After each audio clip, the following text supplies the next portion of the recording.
ಈಗ ಕುಡಿಯೋ ನೀರಿಗಾಗಿ ಹಾಹಾಕಾರ ಎದುರಾಗಿದೆ. ಪ್ರತಿ ತಿಂಗಳು ಬೆಂಗಳೂರು ಒಂದಕ್ಕೇನೆ 1.6 ಟಿಎಂಸಿಯಷ್ಟು ನೀರು ಬೇಕಾಗುತ್ತೆ. ಬಟ್ ಅಷ್ಟು ನೀರನ್ನ ಪೂರೈಕೆ ಮಾಡಲಾಗ್ತಾ ಇಲ್ಲ. ಕಾರಣ ಕೆಆರ್ಎಸ್ನ ಸದ್ಯದ ಪರಿಸ್ಥಿತಿ. ಇದರ ಬೆನ್ನಲ್ಲೇ ಜನ ನೀರನ್ನ ಶೇಖರಣೆ ಮಾಡೋದಕ್ಕೆ ನಾನಾ ಮಾರ್ಗಗಳನ್ನು ಕಂಡುಕೊಂಡಿದ್ದಾರೆ. ಆದರೂ ಕಿಲೋಮೀಟರ್ ಗಟ್ಟಲೆ ಈಗಿನಿಂದಲೇ ಅಲಿಯುವಂತಹ ದುಸ್ಥಿತಿ ನಿರ್ಮಾಣ ಆಗಿದೆ. ಬನ್ನಿ ಹೇಗಿದೆ ಸ್ಥಿತಿ ಅಂತ ನೋಡ್ಕೊಂಡು ಬರೋಣ.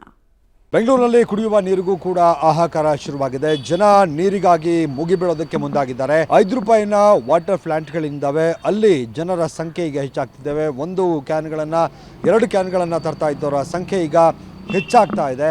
ನೀರನ್ನ ಶೇಖರಣೆ ಮಾಡಿಕೊಳ್ಳೋದಕ್ಕೆ ಜನ ಮುಂದಾಗ್ತಿದ್ದಾರೆ. ಈ ಬಗ್ಗೆ ಒಂದು ರಿಪೋರ್ಟ್ ಇದೆ, ನೋಡ್ಕೊಂಬರೋಣ. ನಗರದೆಲ್ಲೆಡೆ ನೀರಿಗಾಗಿ ಹಾಹಾಕಾರ, ಜೀವಜಲದ ಶೇಖರಣೆಗೆ ಮುಂದಾದ ಜನ. ಬೇಸಿಗೆ ಆರಂಭದಲ್ಲೇ ನೀರಿನ ಅಭಾವ ಜನರನ್ನ ನಿದ್ದೆಗೆಡಿಸಿದೆ. ನೀರಿಲ್ಲದೆ ಹೇಗಪ್ಪ ಅಂತ ತಲೆ ಕೆಡಿಸ್ಕೊಂಡಿದ್ದಾರೆ. ಇನ್ನು ಕುಡಿಯೋಕೆ ಈ 5 ರೂಪಾಯಿ ವಾಟರ್ ಪ್ಲಾಂಟ್ ಇದೆ ಅನ್ಕೊಂಡ್ರೆ ಈಗ ಅವುಗಳಲ್ಲೂ ನೀರು ಖಾಲಿಯಾಗಿದೆ. ಇವೆಲ್ಲದರಿಂದ ಜನ ಪಾರಾಗೋದು ಹೇಗಪ್ಪ ಅಂತ ತಲೆನೋವಲ್ಲಿದ್ದಾರೆ. ಮನೆಯಲ್ಲಿ ಕುಡಿಯೋ ನೀರಿನ ಕ್ಯಾನ್ಗಳ ಸಂಖ್ಯೆಯನ್ನ ಹೆಚ್ಚು ಮಾಡ್ತಿದ್ದಾರೆ.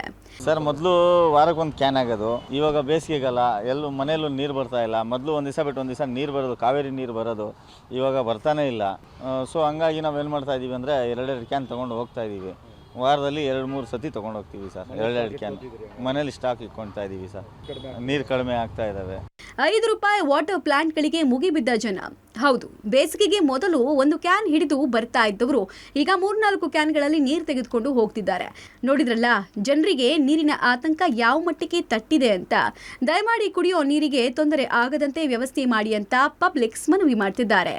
ಒಟ್ಟಾರೆ ಜನರಿಗೆ ಒಂದು ರೀತಿಯಾದಂಥ ಆತಂಕ ಶುರುವಾಗಿದೆ. ಯಾಕೆ ಬೇಕು, ನಾವು ರಿಸ್ಕ್ ತಗೊಳ್ಳೋದು ಬೇಡ, ನೀರನ್ನು ಶೇಖರಣೆ ಮಾಡಿ ಇಟ್ಕೊಳ್ಳೋಣ ಕುಡಿಯೋ ನೀರಿನ ಅನ್ನೋ ಥರದ ಮನಸ್ಥಿತಿಗೆ ಜನ ಬಂದಿದ್ದಾರೆ. ಯಾಕಂದರೆ ಕಾವೇರಿ ನೀರು ಸರಿಯಾಗಿ ಬಿಡ್ತಾ ಇಲ್ಲ, ಬಡ್ತಾ ಇಲ್ಲ. ಅದರಿಂದಾಗಿ ಜನ ಈ ಕ್ಯಾನ್ಗಳ ಮೊರೆ ಹೋಗಿದ್ದಾರೆ. ಕ್ಯಾಮ್ರಾ ಪರ್ಸನ್ ಪರಮೇಶ್ ಜೊತೆಗೆ ಮಾದೇಶ್ ಆನೇಕಲ್, ಪಬ್ಲಿಕ್ ಟಿವಿ, ಬೆಂಗಳೂರು.